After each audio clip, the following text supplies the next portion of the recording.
Comrades and friends, Happy New Year. This is Global Weekly News, serial number 80. Comrades, last week, 79 Global Weekly News. Many of you might not have seen. Better late than never. Important news on world developments. Please continue to see this program. Thank you. Global Weekly News, serial number 80. First, January 1st, a day of revolutions. The Haitian Revolution, 1791 to 1804, a slave uprising turned into a revolutionary war for independence, defeated the French and Spanish colonizers on 1st January, established the first free black republic of the Americas. The Cuban Revolution. On 1st January 1959, the revolutionary movement led by Fidel Castro overthrew the US-backed Batista regime dictatorship and became a symbol of resistance against capitalism and colonialism. The Zapatista uprising against neoliberalism. On 1st January 1994, the EZLN army led by Marcos declared war on the Mexican government from a jungle in Chiapas, Mexico. What do we mean by revolution? What are the preconditions for its success? Please think it over. Second, working class victories in 2023.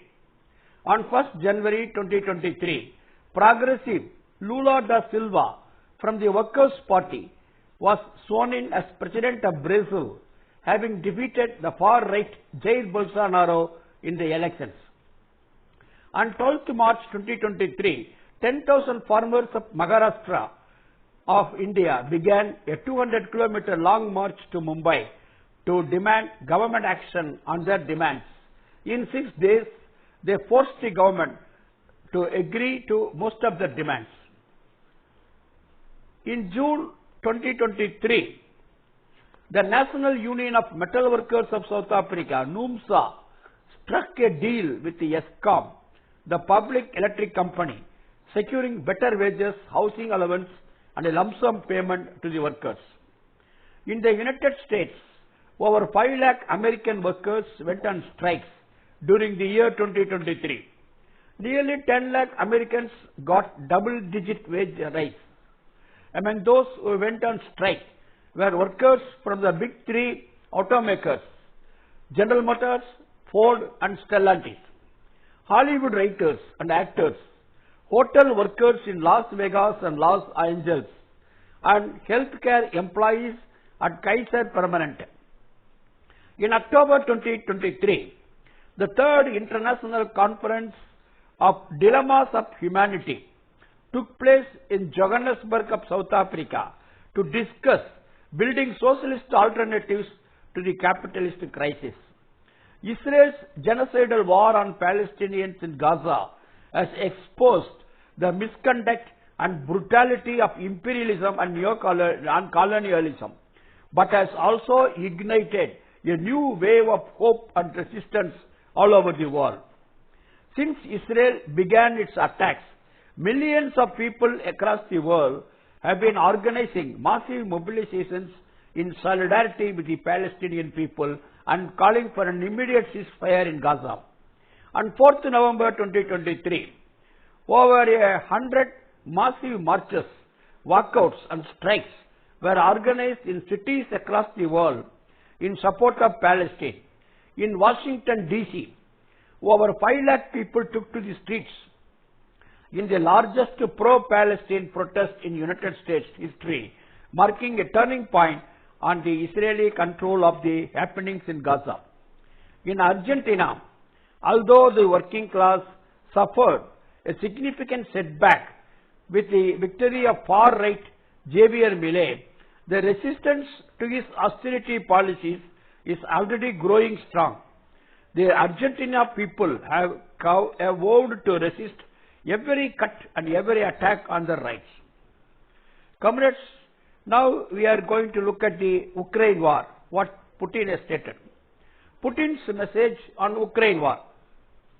Putin's message is that any new Western narratives on Ukraine war is doomed to meet with the same fate as the previous one, unless there is realism that Russia cannot be militarily defeated and its legitimate interests are recognized. Russian President Putin addressed a meeting. Russian President Putin addressed a meeting of the Russian Defense Ministry Board at the National Defense Control Center on 19th December 2023. Ukraine applied for NATO membership. This action is a threat to Russia's security. Therefore, Russia sent its troops to Ukraine on 24th February 2022. Russia has gained the upper hand in the proxy war with the USA. The US President Joe Biden, seeking a second term in the elections in 2024, is desperate in defeating Russia. Putin's speech revealed a confident mood. The Russian economy has not only regained its pre-2022 momentum, but is accelerating towards a 3.5% growth rate by the year end, marked by rising incomes and purchasing power for millions of its citizens and an increase in living standards. Unemployment is at a very low, all-time low, and Russia has beaten back the Western sanctions and the attempts to isolate it in the international arena. Putin had listed in February 2022 5 clear-cut objectives of the Russian military operation: security of the Russian population, denazification of Ukraine, demilitarization of Ukraine, striving for a friendly regime in Ukraine, and non-admission of Ukraine into NATO. These are all the 5 objectives of behind Russia's military operation. The forces of US and its allies is a military victory. The focus of US and its allies is a military victory and regime change in Russia.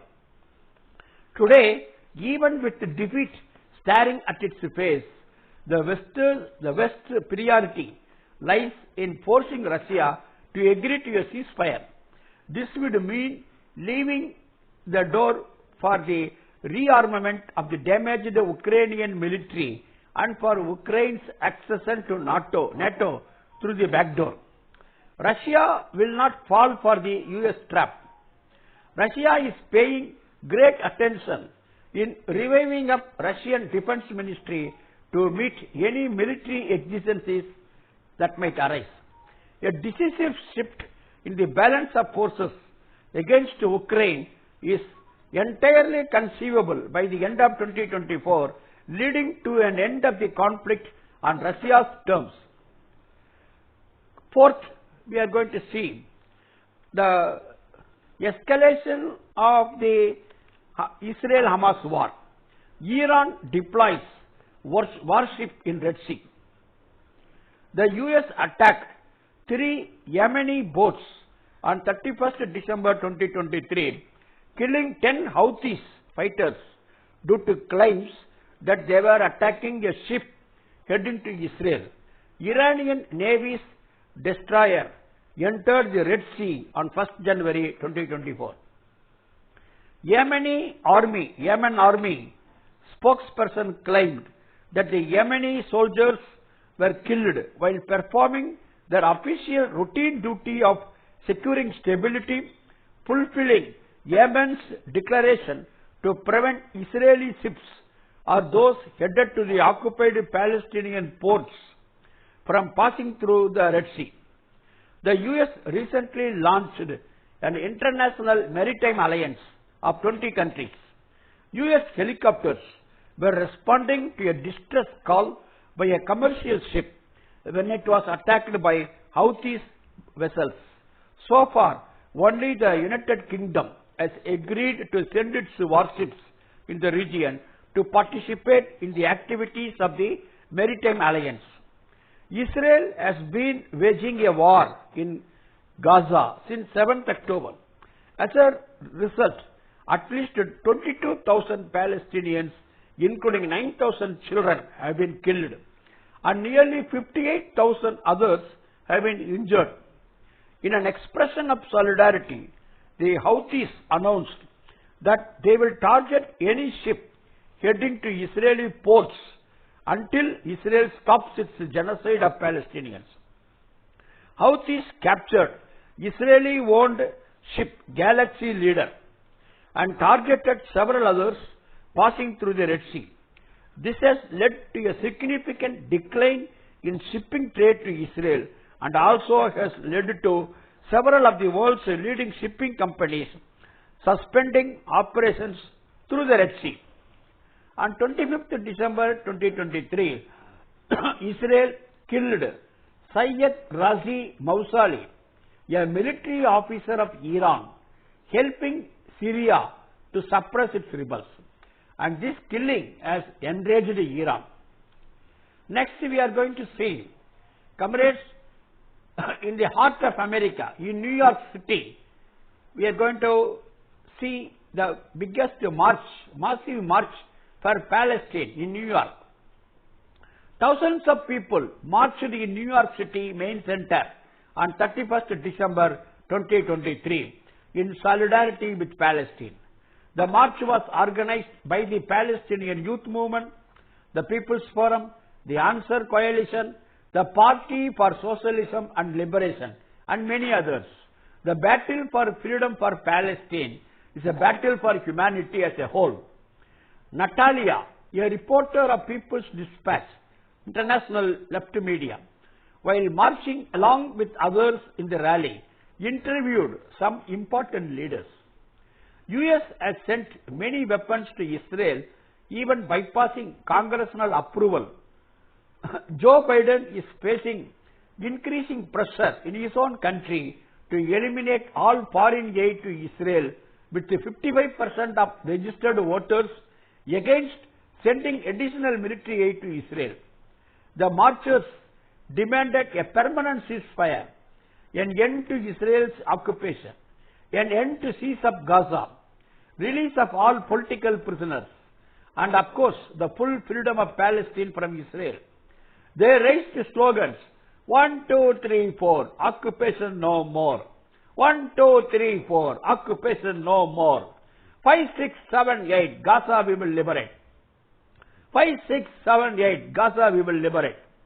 While you are shopping, bombs are dropping. Claudia de la Cruz.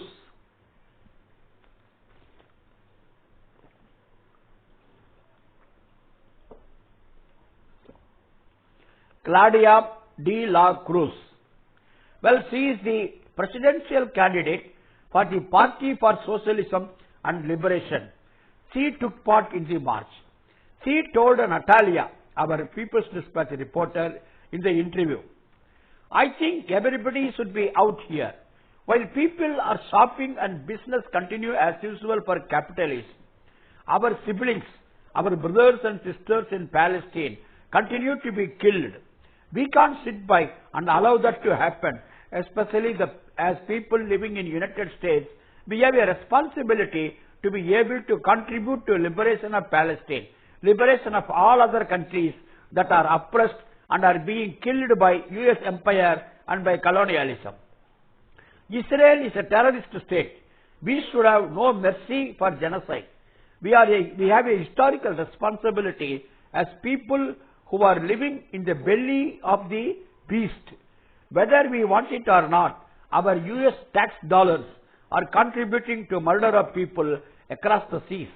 We will stand with the people of Palestine until they are free. Well, this is the interview given by Claudia de la Cruz. 2024 is going to see US presidential elections. Well, she is one of the presidential candidates. Next, Mohammed from Massachusetts Institute of Technology, MIT Graduate Students Union, Mohammed, he told Natalia, all those weapons flowing into Israel used for genocide can be stopped if the port workers stop loading the ships with US arms. Our labor also can't go towards genocide. Many attacks are taking place on the students protesting for freedom of speech and right to protest, etc. The donors for the universities are trying to put pressure on the administration to suspend students. At MIT, we have scientists against apartheid. They pledge where many MIT students are signing up to say that our labor will not go towards the 8 MIT projects funded by Israeli Ministry of Defense. The enemy wants us to believe that Palestinian people have been defeated. Then why is Netanyahu afraid of Palestinian children? Why is Netanyahu crying about protests in the West? In 2023, the Zionist forces showed us that they are afraid of Palestinian children. People of Gaza decided that the only way to live is to live with dignity. 2023 was the year that the entire world rose up against Israel and against US imperialism. Look at another interview. Anna from Uptown for Palestine. In her interview, she said, Uptown for Palestine is a collective that organizes very diverse community, and part of those communities is Puerto Rico diaspora, which, as we know, is in a perpetual colonial oppressive state. And so Palestine and Puerto Ricans know well what it is to struggle against US imperialist colonialist powers. Puerto Rico's 32 lakh residents are US citizens. Puerto Rico is 1,000 miles southeast of Miami of Florida. While subject to US federal laws, Puerto Ricans can't vote in the presidential elections and lack voting representation in the United States Congress. It is neither a state nor an independent country. Comrades, next. As I said before, the Israel-Hamas war is spreading in the region day by day. Israel's attack on Lebanon. Beirut is the capital city of Lebanon. Its population is about 25 lakhs. The last time the Israeli Air Force carried out a bombing in Beirut was in 2006. Now, 6 people are reported dead following a drone attack on Hamas office in a southern suburb of Beirut on 2nd January 2024.